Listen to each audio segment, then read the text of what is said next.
All right, who's ready for another TV episode review? All right.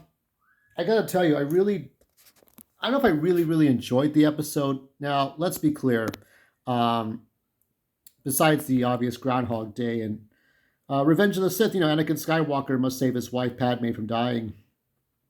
It was good. This is, when we started. Yes, I actually missed this episode, and I had to watch it on CW app this morning. I only saw the last 4 minutes. There's spoilers in this review, by the way. It's in the title in case you didn't see it. I only saw the last 4 minutes of this on television when he tells Cecile, when Jesse Martin, so he tells Cecile that it's time to leave Central City and move on. So yeah, so I missed those most of that time because the Flash is on Wednesday nights, which is where Smallville was, right? This whole thing started with Smallville, and last yesterday morning I watched Talkville. By the way, watch Talkville, TALK, Talkville, the Smallville podcast. What I find amazing about that podcast is you got Tom Welling, you got Michael Rosenbaum, and these two main stars. They're talking about the episodes of Smallville. They covered season one, and they're covering season. I think they're like a third of the way into season two, if not halfway, because they record these weekly episode reviews or commentary like weeks ahead. So they just did their New Year's episode. But all of this started with Smallville. Then you had a loose spin-off called Arrow, and then The Flash, and then DC Legends of Tomorrow, and then Black Lightning. But now here we come to this review, and we've gone through all these DC shows. Some of them ended up on HBO Max or DC Universe app, now HBO Max, or now Max, as they're calling it, I think. Still, I'm not going to defend Naomi. I'm sorry for the one person I offended after episode 3 of Naomi. Naomi didn't stand a chance. Naomi was dead on arrival, and sadly, Powerless was, and I managed to watch the Powerless original pilot, and I thought that was all right. But regardless, this episode of Flash, season 9, was very good. We had a I don't know, it was a clay face or magma monster introduction, and it's basically a Groundhog Day episode, but of course with the Anakin trying to save Padme because Anakin should know the future, and Anakin can save Padme. And that's basically, if you just, by looking at these two things, you basically get what's happening here. You know what this episode's about. But it ends up being that, and by the way, with the chemistry with the two actors, I don't know what's going on with Candace Patton. If it's like a I hate all white men being the leader thing or whatever, she was the see her hashtag, but there might be some truth to those rumors about the two actors not getting along, or it's on her end. Because Grant Gustin seems like an upstanding dude, but you kind of see that in some of the characterization. But despite that, um, Wally West, sorry, Barry Allen and Iris West really got along.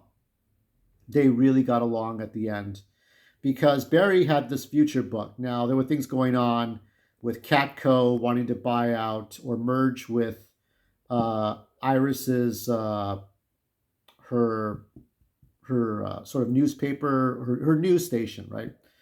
And there's different things happening, like Captain Boomerang, and there's a dark speedster.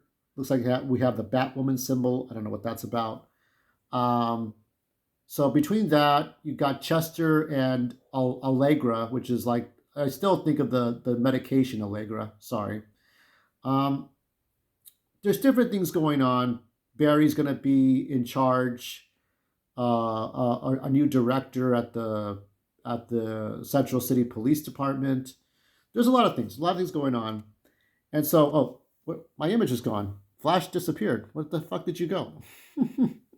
What happened, Flash? Where'd you go? You ran out of here. My reviews get boring as time goes on. So there's a lot of scenarios. Barry Allen getting promoted, Iris West merging with a Catco or not, Barry Allen having that future book. Um, people moving and people not moving. Allegra and Chester actually kiss. Wow, okay, that was a long time coming, whatever that meant. I'm sure Eric Reloaded is finally like relieved and happy for that. He must be. Eric Reloaded is the guy with the colorful beard. Um, I think he's LGBTQ plus representing. Okay, I don't know much more about him. He's got a lot of followers, got a lot of subscribers. He watches these shows. So it's a Groundhog Day scenario. They basically solved this, but we have this another dark speedster like we did with the first three seasons. I'm sure Wells is coming back, and then we got maybe DC Legends actors coming back. Stephen Amell is supposed to come back this season. Um, I don't know anything else. This whole thing started with Smallville. We have the Arrowverse, but this Arrowverse is coming to an end. You know what I would wish would happen. I'm going to give this episode. I'll give it an 8 out of 10. I would have enjoyed it more if the actors were even better. Oh, by the way, Caitlin and Frost. I was going to say Frost. Killer Frost and Caitlin have merged into something else. I don't know what that is. So Barry's burned the book of the future. He's going to take the future. However, as Doc Brown says, your future is whatever you want it to be. Make it a good one. It's whatever you make it. So, yeah, 8 out of 10 for this. This is a very good episode. I mean, I've seen these other seasons. I roll up my eyes. I'm kind of bored with it. I just don't really care for it. It's not my thing. But I had fun watching this. And I'm sorry I didn't get to watch it last night on television. I had to watch it in the morning.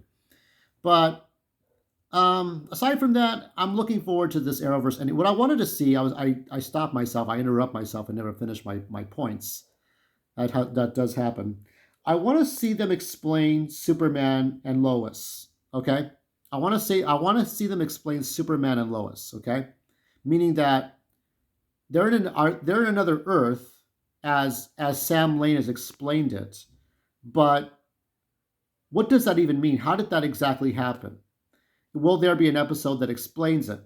Will there be a way to explain? I mean, if Superman's scenario is the same as what happened with Supergirl and Flash before the crisis, we need an episode that underlines it, you know.